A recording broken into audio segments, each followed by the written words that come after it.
Hello, and welcome to the third episode of Taking a Stand Matters. Today, we're going to focus on why mastering soft skills matters. Just before we start, I'd like to say thank you to Kojiko, to the Your TV producer, Jessica Kading, and the station manager, Stu Aker, for providing the opportunity to host a community show that helps viewers across Halton Region and beyond to think about ways they can contribute during this pandemic that has had such a profound impact on our lives.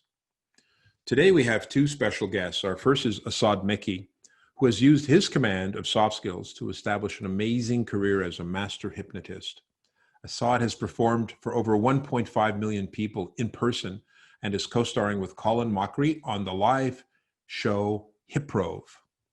Our second guest is Mark Bowden, voted the world's #1 body language expert. You've probably seen him on CNN and CBC analyzing body language during presidential debates. Mark is the world's foremost expert on how to effectively use body language to communicate with impact. Body language, influencing people, how you present yourself, building rapport. These are all examples of soft skills, which contrast to technical skills like computer programming and Java coding. Technical skills are what most of us focus on when we think about learning, but it's the soft skills that are becoming increasingly important in order to get a job, get promoted, or to be successful. I've been researching the subject of soft skills for a book called Mastering Soft Skills. I would send out 25 or 30 invitations to people in my LinkedIn group each night, asking them to complete my short skills assessment survey. I've sent out just over 17,000 individual requests and have recently reached my goal of 1,200 completed surveys, ranking these 30 soft skills. What's interesting is that respondents also were asked to identify whether they worked in the policing and emergency services, the private sector, education sector, or not-for-profit. So I've identified the most important soft skills in each of these sectors. Good to know. This word cloud is a summary of which soft skills were ranked as most important. You can see across all 6 sectors that the ability to listen was ranked as most important. Other top skills that were ranked included customer focus, change, emotional intelligence, and impression management. But it gets even more interesting when you drill down by sector. For example, the ability to work with people who are not aligned with your priorities was not seen as a very important skill within the police and emergency services sector, whereas it was seen as very important within the private sector. So if you're new to Canada, a recent grad, or just looking for your next career opportunity, even if that is becoming the President of the United States of America, remember that mastering soft skills matters. Feel free to visit masteringsoftskills.com to complete my survey, and you will also receive a high-level summary of the research findings. So let's get started.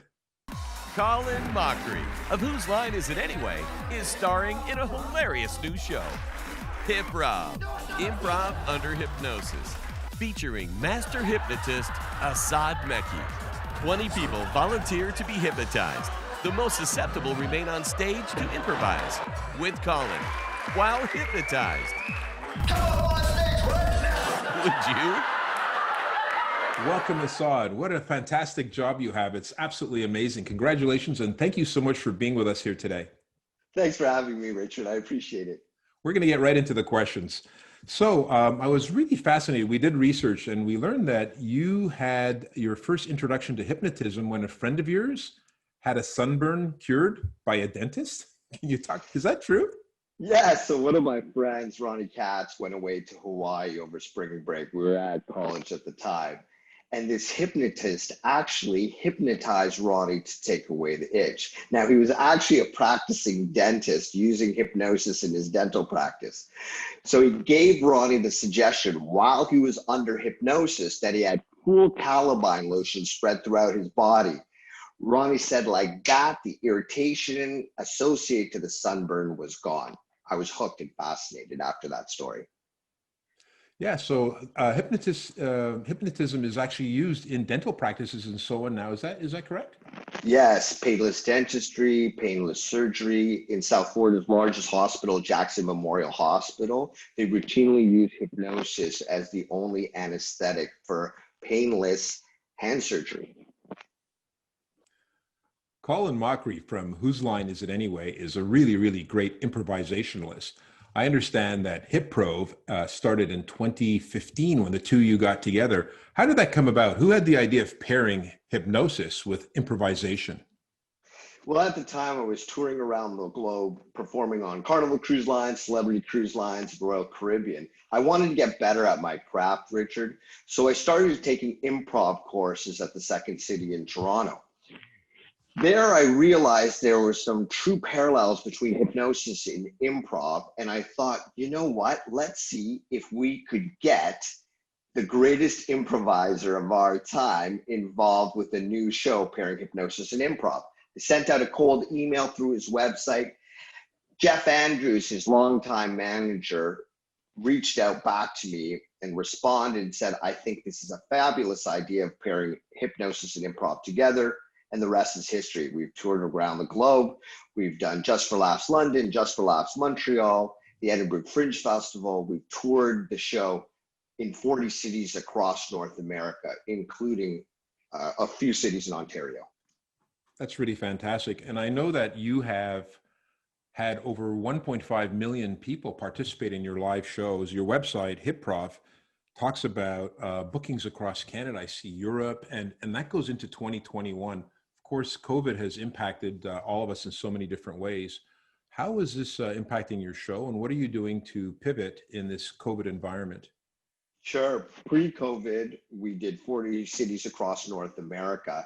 We started in July of 2019, and then we completed all 40 cities by March of 2020.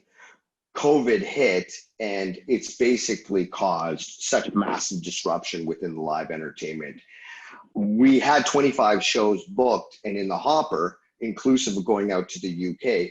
These are now very fluid in what's happening. We are pushing them into the future. So hopefully we'll get a strong therapeutic, Richard, or a vaccine coming in shortly so that we can get the show back on the road, so to speak. Yeah. Well, I'm wondering, in terms of hypnotism and the show business side of things, is it possible to do your show online, like using a virtual platform? It'd be very difficult. The show's very dynamic, Richard. So to be able to bring somebody to actually do the live show would be very difficult. That being said, I do see clients in the area of peak performance. So peak performance for athletes and peak performance for corporate executives. I do one-on-one type trainings and one-on-one type sessions using Zoom. But to do an actual live to do an actual live performance would be very difficult. So you can actually hypnotize people using Zoom. Is that something you can do? It's happening right now, Richard. Oh boy, I had some difficulty pronouncing the HipProv, right? And I'm so happy that you hypnotized me, so we didn't have to do all these multiple takes. So yeah, so hypnosis. All kidding aside, sorry, Richard. I just want to say, all kidding aside, yes, you can hypnotize people over Zoom. And I've been working again with athletes in the area of peak performance for a number of years. So I see athletes, and then I also do corporate and executive coaching via Zoom. Yeah, it's fantastic. It's amazing how you're following your dream and following your passion. Thank you. Asad, you have Bangalore parents. Bangalore lies in the southeast of the South Indian state of Karnataka, but you were raised in Sudbury. Talk to us about how you developed rapport as a kid growing up in Sudbury, Ontario. So it was tough at times, Richard. I'm not going to lie. I was probably 1 out of 5 visible minorities at my high school growing up. I realized quickly that people like people who are like themselves. So I was a bit of a chameleon. The person that I presented when I was at home versus the person I presented when I was at the mosque versus the person that I presented when I was with my friends at high school was very different. And the interesting thing is, with neurolinguistic programming and hypnosis, the basis of rapport building is you want to establish rapport with somebody by emulating their unconscious behavior. So, for example, if you want to gain rapport with somebody on the phone, you can emulate or mimic their tone, tempo, timbre, volume, and inflection of voice. And the person will like you, but they won't know why they like you. This whole idea of building rapport is really about influencing people to actually behave in a certain way. And I'm wondering, with the election coming up on November 3rd, between Donald Trump and Joe Biden, who do you think has a better grasp of this rapport building soft skill? What are your thoughts on that? Let's start off with maybe with Donald Trump. Sure. So Donald Trump is congruent when he speaks, meaning that his words match up with his body language. So he is very confident and very fluid when he's speaking. Biden, on the other hand, at times, unfortunately, is incongruent in that his words don't necessarily match up with his body language. Biden at times interrupts Biden.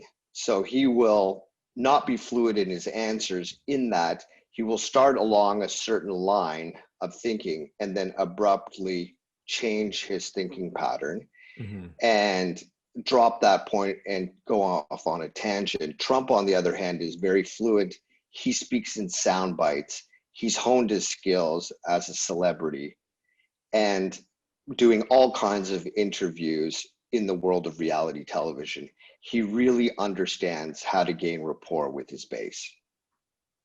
Okay, so what about the uncommitted in terms of the independent voters? Who do you think is going to have a bigger impact on getting out the vote among independents based on their ability to build rapport as people are considering voting? So I think that overall, the winner is definitely going to be Biden because he shows empathy. He's able, and that I think is the key to persuasion, figuring out the wants and needs of other people and then being able to fill those wants and needs.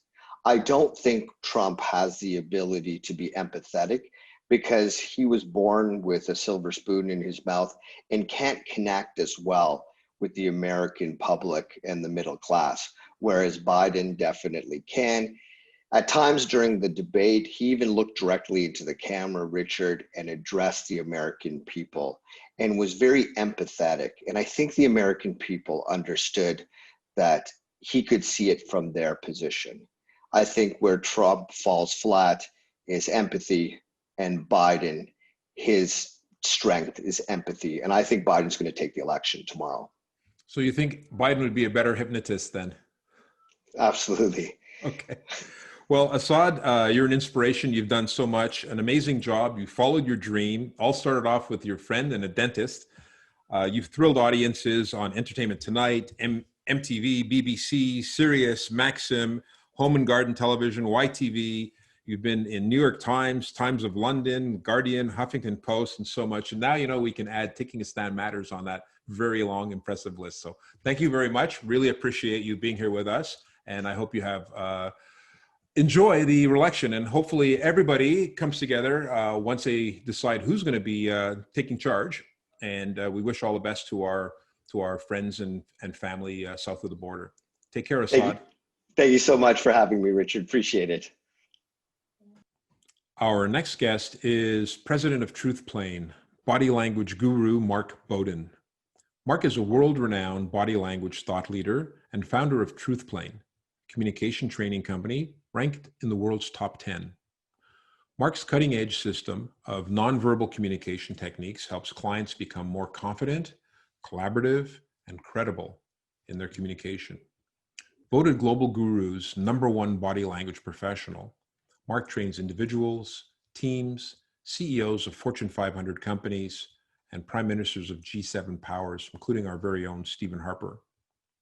Mark is on the faculty for the Kellogg Schulich Executive MBA and president of the National Communication Coach Association of Canada. He graduated with an honors BA in performing arts, and in 2003 was in the movie The Lord of the Rings, The Return of the King. Mark's TEDx talk reaches millions. He is a go-to body language commentator for CTV, CBC, Global, and is regularly quoted in the Wall Street Journal, Washington Post, Forbes, and GQ. Most recently, he can be seen on The Dr. Phil Show, together with his body language expert colleagues from the growing YouTube sensation, The Behavior Panel. Mark has many years of experience training leaders across the globe on how to use digital media more effectively for superior communications. His best-selling books on body language and how to understand human behavior in order to deal with some of the trickiest situations include winning body language for sales professionals, Tame the Primitive Brain, and his latest, Truth and Lies, What People Are Really Thinking. Mark provides his expert insight on the body language of Donald Trump, Joe Biden, Mike Pence, Kamala Harris, Hillary Clinton, Justin Trudeau, Andrew Scheer, and so many others. Let's take a look at this short clip.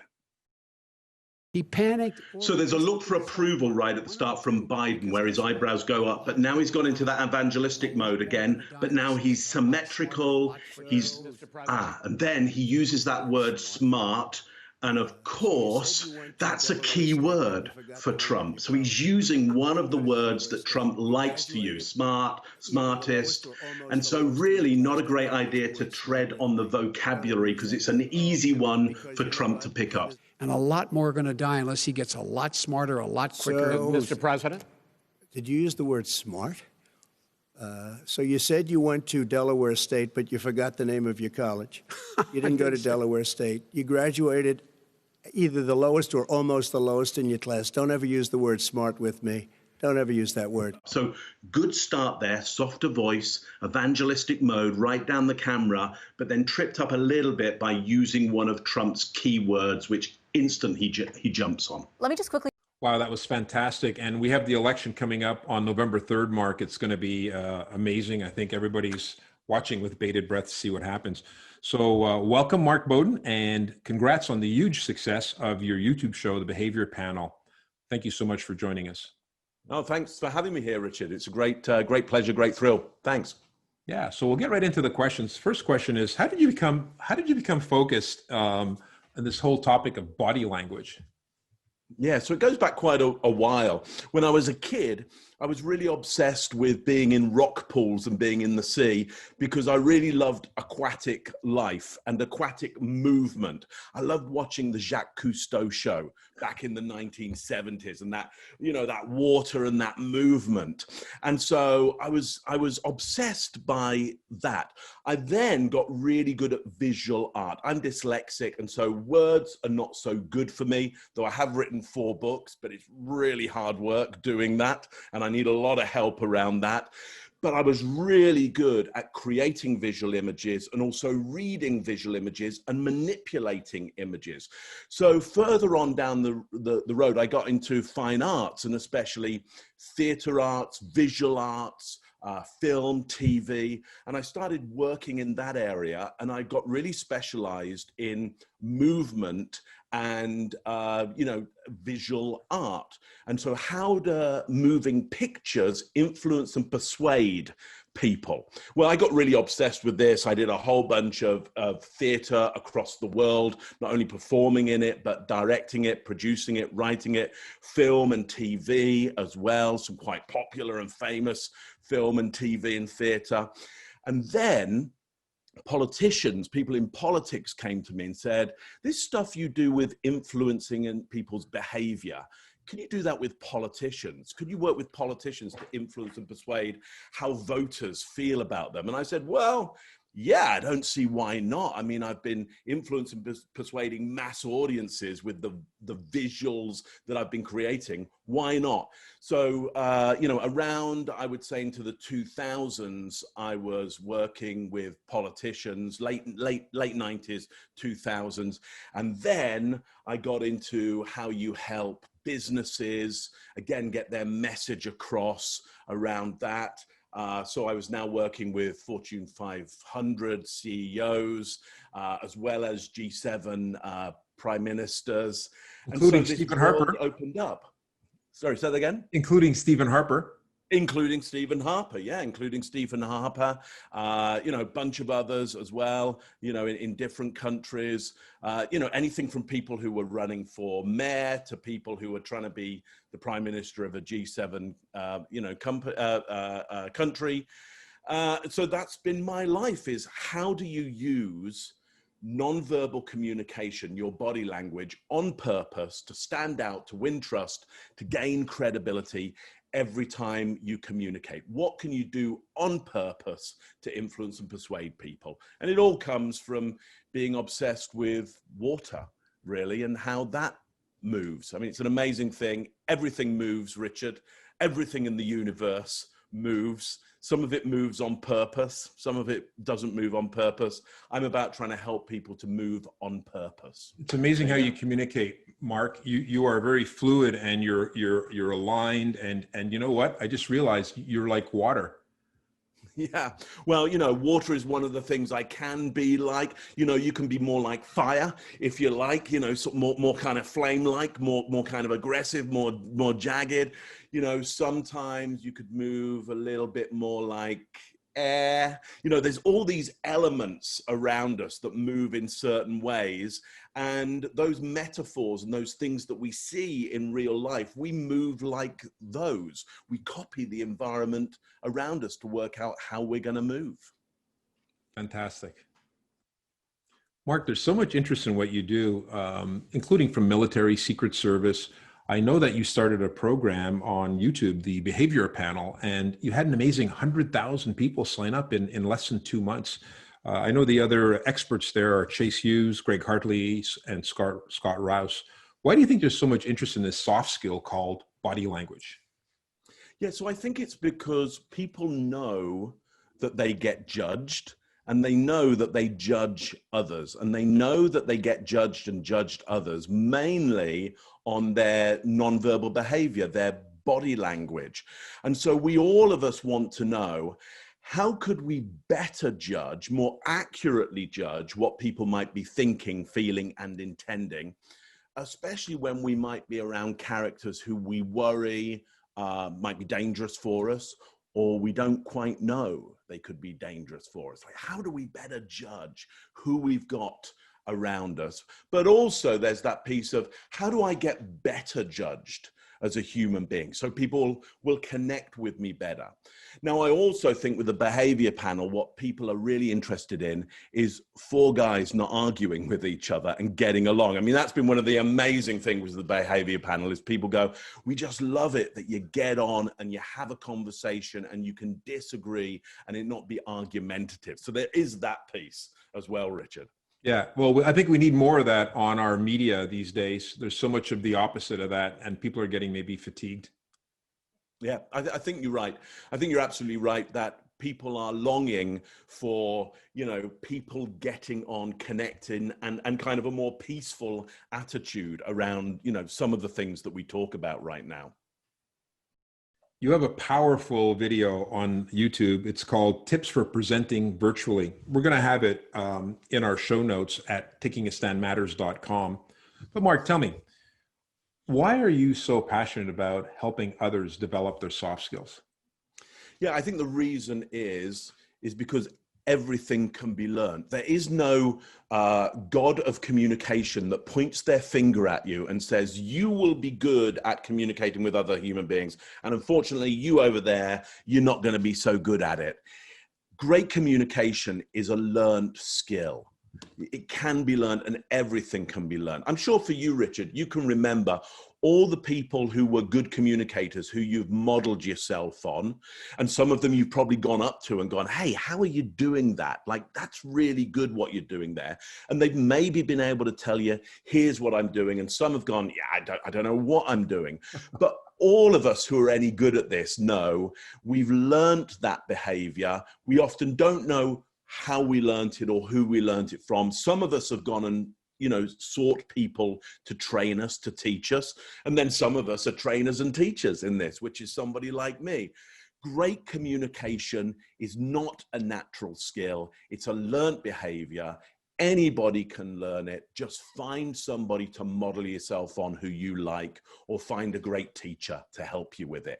Everything can be learned. And if you learn how to do it well, you can have a much more agreeable, maybe even peaceful life around you. Speaking about peace and harmony, Mark, the U.S. has a very, very important election coming up on November 3rd. And I'd like to know if you can share with us, based on what you've seen, which of the candidates, you know, they get their own information, they have their own polling. We hear from the media, this one's ahead, that one's ahead. But based on body language and what you're seeing, who do you think's more confident about actually winning the election? Which of the 2 candidates? Yeah, so they're both very confident about this. I would say neither is more confident than the other. Look, they're both super confident people. You don't even get to the level that these two are at without being supremely confident, if not in both cases, overtly confident about your chances of winning. So we see it with both of them. We see Biden when he's at his best, being almost evangelistic down the microphone at his audience, and Trump when he's at his best, being big and broad with all those descriptors that he does, which are classic Trump and classically take up space and take up time. So both of them, they are super confident. Okay, so no hints there. So how about in terms of getting out the vote, getting out their base? Who do you think is going to be more effective based on what we've seen from the debate so far? Well, from what we've seen from the debates so far, both of them are singing to their choir, and nobody, I would suggest, from their non-verbal communication, has produced the types of behavior that would tell their opposition voters to come over to their side. So we're always, roughly in elections, you've got, roughly 50% of people going for one and 50% going for the other. Obviously, there's a whole bunch who aren't interested, but of those that are interested, you kind of get this 50-50 split. What you're wanting to do is grab some of the others or create new voters, activate them. I don't think either has activated the other side towards them or activated new voters or even activated the suppression of voting. It's going to be what it was before these debates ever happened, I would say. Okay, well, thank you very much. Mark, really appreciate your efforts here and all the sharing that you've done, the wonderful work that you do to help everybody build those soft skills. I think it's particularly true for new immigrants to Canada, young people coming out of university. If you're looking at getting a job, getting a promotion, or advancing your career, it's important to really focus on these soft skills. So thank you so much, Mr. Mark Bowden. And we'll be watching the election results on the 3rd. And again, thank you very much for your time. Thank you to our viewers for watching. Please be sure to tune in to our next episode on November 16th. We're going to be talking about why your vote matters. We have a special guest, Pam DeMoff. She's our Member of Parliament for Oakville North Burlington. So until then, remember, taking a stand matters.